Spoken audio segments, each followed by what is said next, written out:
Yes, you do. She's a good puppy.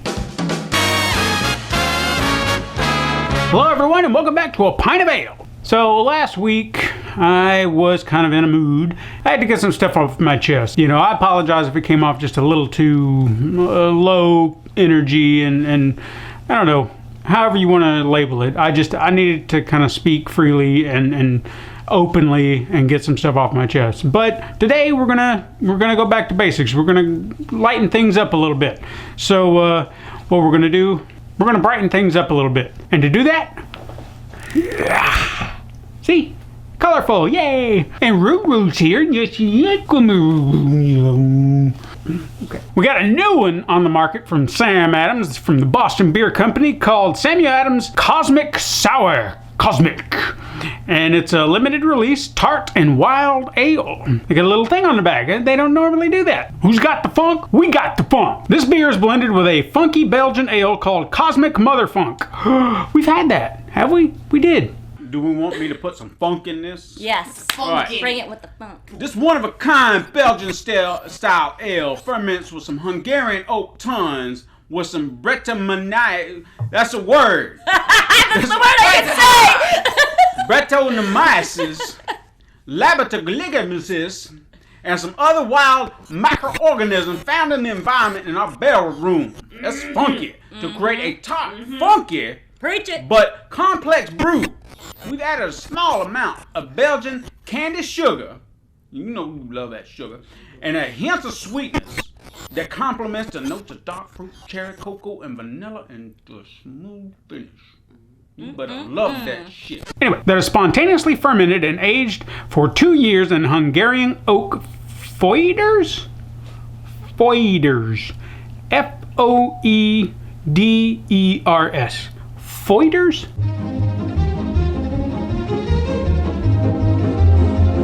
Foeders.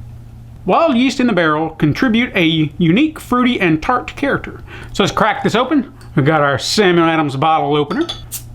We got our Samuel Adams glass. Now, from what I remember, the Cosmic Motherfunk was pretty sour.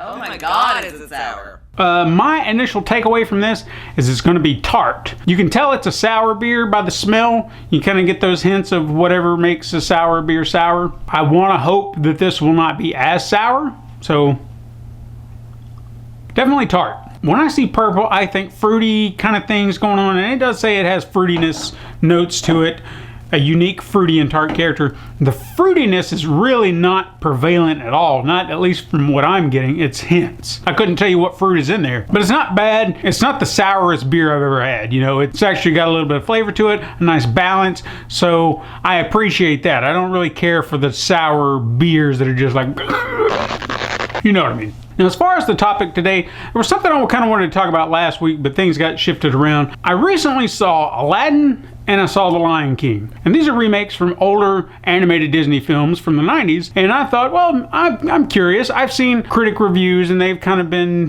fair at best, if at all. So I wanted to get my 2 cents on it because I can be a little bit more objective. The problem I had as they were remakes in live action, I was hoping for something different. You're given an opportunity to do something unique in live action, and I feel as though they didn't quite do what they could have done with this opportunity. Between the two, I would have to say I lean toward liking Aladdin more than I did The Lion King, mainly because they did change some things around. There were moments that were different and deviated from the original source material.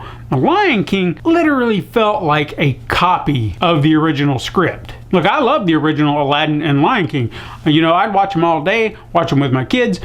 I love it. But to take the same source material, the same dialogue, and not change a bit of it, it just seemed wrong to me. And as far as remakes go in general, you know, there are very few that I feel like have surpassed what the original have done. Because I feel like if you're going to remake a movie, don't do it just because, oh, we got the technology, we can do this better now. Remake it because you feel like you can do something different with it. Now, there are exceptions to this rule. Godzilla has been remade twice, technically, in America, we had the 1998 version with the big lizard, and then we had the 2014 version, which gave us a more accurate Godzilla. And they did take different twists on the stories that were presented, so it was different. That I can respect. King Kong also had 2 remakes. I know I'm sticking with the monster thing. Just give me a break, will you? And even though they were telling the same exact story of going to an island, finding King Kong, bringing him back to New York, and he dies up on top of a building, spoilers, there was still enough to kind of deviate it from the original source material. They were doing something more for the times. When it was originally a filmmaker trying to make a movie, then they shifted it to oil tycoons,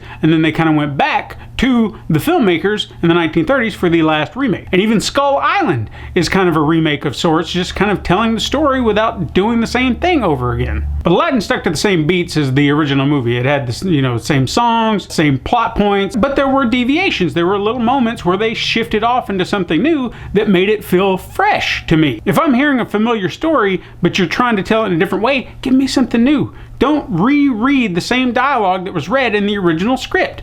Write it over. And that's where The Lion King really hit its worst point, is they literally read from the same script. I kid you not. It is word for word with very few deviations. And everybody seems so bored. It was just like, just read that line. Okay, cool. James Earl Jones, I heard someone say that he seemed like he was giving a more tempered performance. I just think he was bored. He's like, I've done this already, and that's how I felt about the movie. I've seen this already. And the emotions, there were no emotions. You couldn't feel anything, because you couldn't feel for the emotions they were emoting, which were non-existent. Look, I know that there are going to be people out there who enjoy what they saw. They appreciate, that you're sticking with that. No, it's a lot like that.